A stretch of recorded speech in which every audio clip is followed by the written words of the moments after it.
free speech on campus. I'm Adrienne Pedersen. Today on Upfront, the plan to punish students who disrupt campus speakers. Two lawmakers debated, and we ask whose speech is being hurt.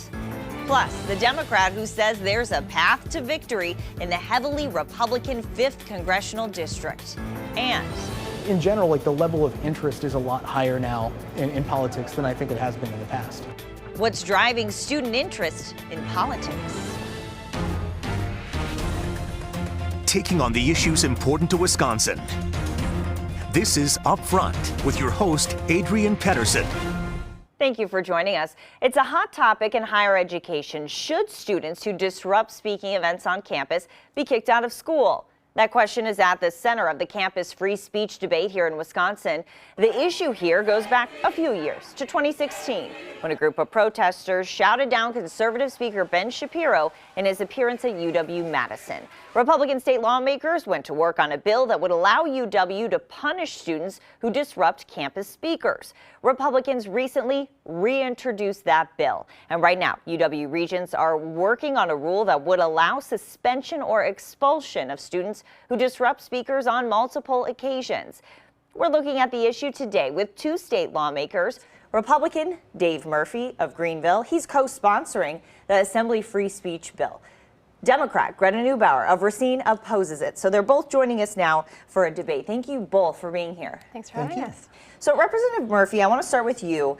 I read in an opinion piece you wrote in the Wisconsin State Journal saying here in Wisconsin we don't wait for disaster to react. Disaster, that's a strong word. What did you mean by that in terms of this bill?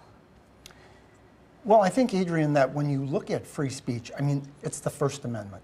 It's one of our most fundamental freedoms. And it's the fact that when you take that freedom away from people or you infringe upon it, you're going right to the heart of life, liberty, and the pursuit of happiness. Well, some conservative groups are coming out against this, saying it is squelching speech to protect it. So how do you defend that? Well, I would say that I've spoken to a lot of college students on some of our college campuses, and conservative students are telling me that they feel that their ideas and their thoughts are being oppressed, and they feel like they are really a minority on campus, and they feel like they need some protections like other minorities might have. Representative Neubauer, I know you're not for this bill. Explain why. Of course, it is incredibly important that we protect everyone's right to free speech, whether that is in the Capitol or on campus. But unfortunately, I think that this bill will undermine free speech. As you pointed out, we've got groups on the far right, Wisconsin Institute for Law and Liberty and FIRE, and all the way to the left who are opposing this bill. And we have not seen the public show up in support of the bill either. To just get a little more specific, I think, as you mentioned, this provides a 2- and 3-strike policy, but it actually mandates that chancellors suspend someone after 2 strikes or expel them after 3, but it's not at all clear what constitutes a strike.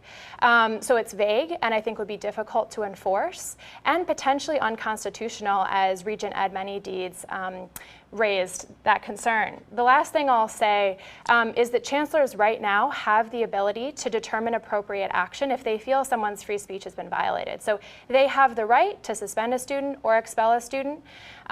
We do not need to mandate that, and we do not need the legislature pushing that idea. We should allow chancellors to maintain their discretion. So why shouldn't someone who has interrupted a speech several times get kicked out? Isn't that considered a behavior issue? You know, again, the Constitution protects everyone's right to free speech. You raised, the Ben Shapiro incident. Ben Shapiro was able to complete his comments.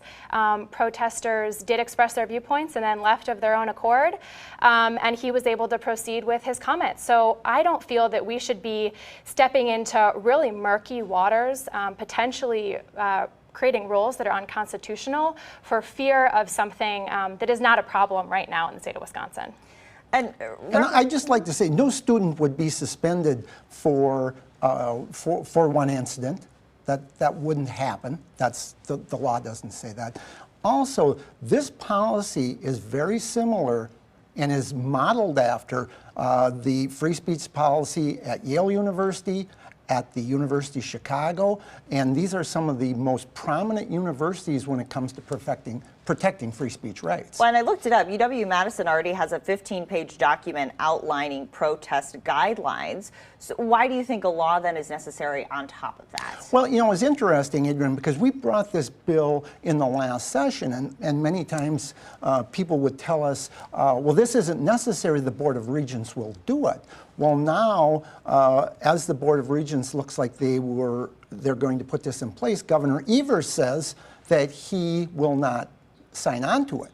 So it is imperative to put it in state statutes so that, you know, so that it has that strength of law behind it. If the governor doesn't support it, though, couldn't he veto it? He could, but I think he needs to, at that point, he needs to explain his position on that, and he needs to tell us if he has another plan.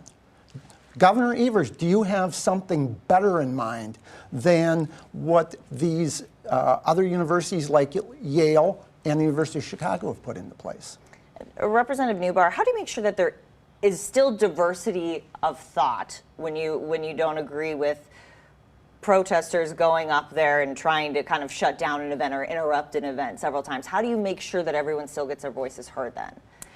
Yeah, you know, the Constitution is very clear that everyone has a right to free speech, that students, teachers, everyone on campus maintains that right. Wisconsin and this country have a long and proud tradition of open dialogue, of protest, of dissent, and that is critical conversation for students to actually learn and grow in the university context. So where's the line? How do you decide what's not appropriate for students to do on campus? You know, I would say that the chancellors are having that conversation. They are determining that as we speak on their campuses in response to incidents you know, that have happened in the past, and I'm sure will be ongoing.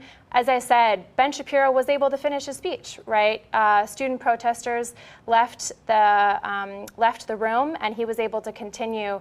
And so I think we need to continue to allow our chancellors to use their discretion. And if they determine that students are attempting to shut down an event or an incident, trying to impair someone's free speech, then they should determine the appropriate action with the tools they have, which include suspension and expulsion if they deem it's necessary.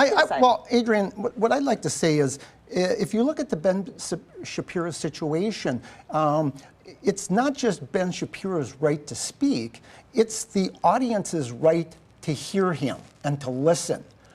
They're both infringed upon because free speech is about not just speech, it's about the communication of it. Does the audience have a right to respond? The audience has the right to listen. The audience, I think response, yes.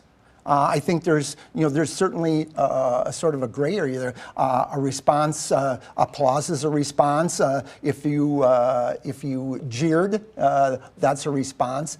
That doesn't stop somebody from speaking. And I think that's where the difference comes in.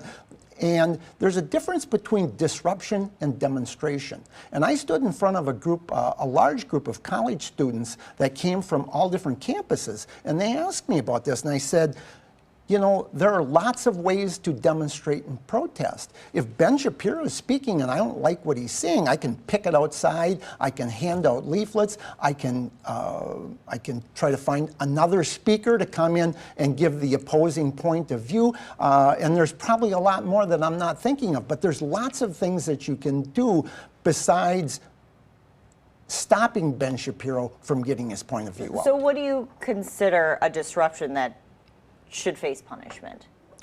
Well, in the situation with Ben Shapiro, I mean, students went up and stood in front of him so nobody could see him, and I think certainly that's a disruption. So that falls under this bill to you? Yes. I mean, I think the concern is, Representative Murphy in some ways highlighted, is we don't know what actually constitutes one of these strikes. That's not clear in the policy.